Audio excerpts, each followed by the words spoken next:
Alright, everybody, welcome back to Urban Backpacker. I'm in um, the outer skirts of the crosshairs of downtown in the Heights. So this is West Dallas in Roth, basically. I'm at Whole Foods. It's been a while since I've been here.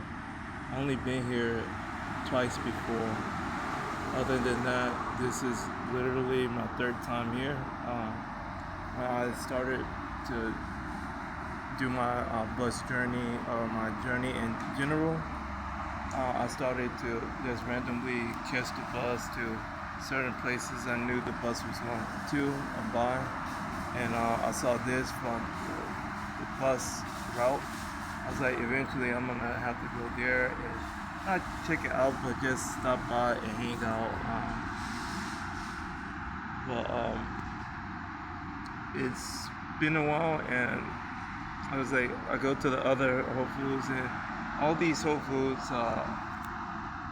have like a clientele that visit other stores and retail that are very common. So pretty sure a lot of these same customers shop at the store that I work at, and so on.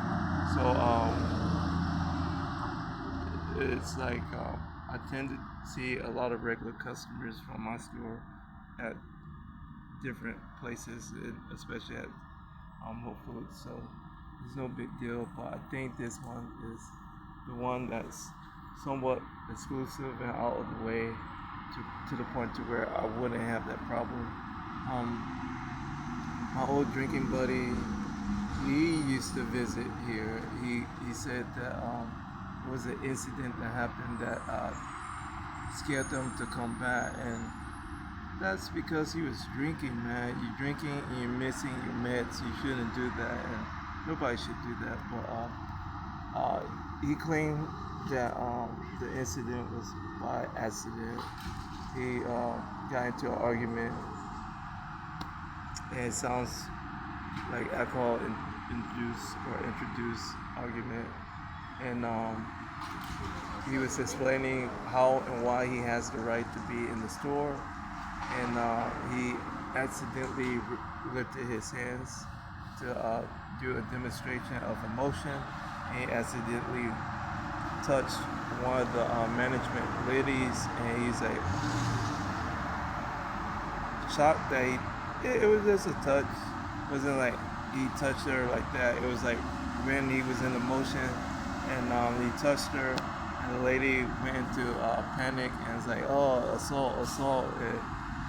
You're gonna be arrested." And he fled the scene, and he never came back after that.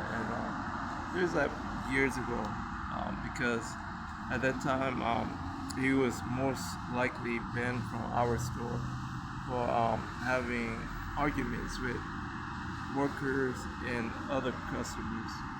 So I'm pretty sure he went from my job to one of the Whole Foods to work at.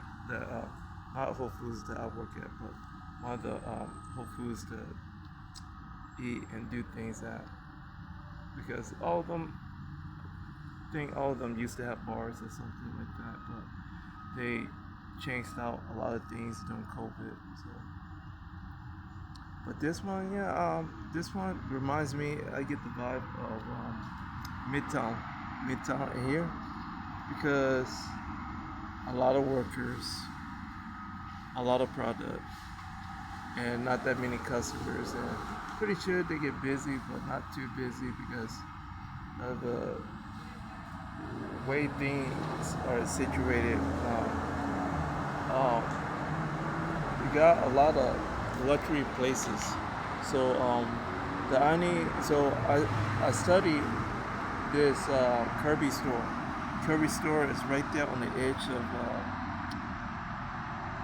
a lot of old money and new money, but you have that dynamic catering to those people because those people are okay with still going to grocery stores to eat. in grocery stores to eat places, you know, breakfast, lunch, and dinner is common now.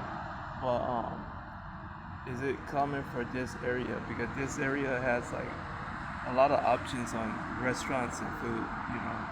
And you go into the Heights corridor, and the Heights like a foodie paradise. So you go into places to where there's a lot of options on restaurants and delivery service. Um, and after a while, you end up close to other grocery stores, HEBs and stuff. So it's very limited on the angle that they could secure a market in. That's why, you know, I think they fumbled a lot of the things that they wanted to do with the Uptown Whole Foods. Uptown is surrounded by restaurants, and you have a whole nother strip mall. You have a new uh, competing market of malls that would be coming to compete against the Galleria in that uptown area. So they're gonna build up the uptown area, and you have very good collection of restaurants in that uptown park spacing already. So is there a grocery store needed right there? No, not really. Especially with the prices of the grocery, and a lot of those people either know how to cook or don't know how to cook. A lot of people want to reheat the food or don't want to reheat the food. But they have hot food at all the Whole Foods. So, um, and that's about it. Well, I like this place. Reminds me of Midtown. Hopefully, I'll be back. But yeah, this is the area that I want to relocate to. Well, uh, it may or may not happen because I decided on another area. You know, when you get an area that you relocate to with a Trader Joe's, why not? And Trader Joe's is my arch nemesis. So I'm like, if I could live in a neighborhood with a Trader Joe, I used to live in a neighborhood with Trader Joe's, but I went to Whole Foods, and this was the one off of Lost, and that's a good store too. It's just that uh, you tend to run into a lot of people that you don't really expect to run into, and it's like I'm in a hurry because I don't feel like walking home. Well, I don't feel like waiting for the bus, and I don't want people to give me a ride home and be like, "Oh, you live here? Oh, okay. Are you doing anything?" Weird situations. So I limit that. So, but this is a nice little store. Sorry about my lips. I just got to drinking water. So, enjoy your day. Happy Tuesday. See y'all later. Peace.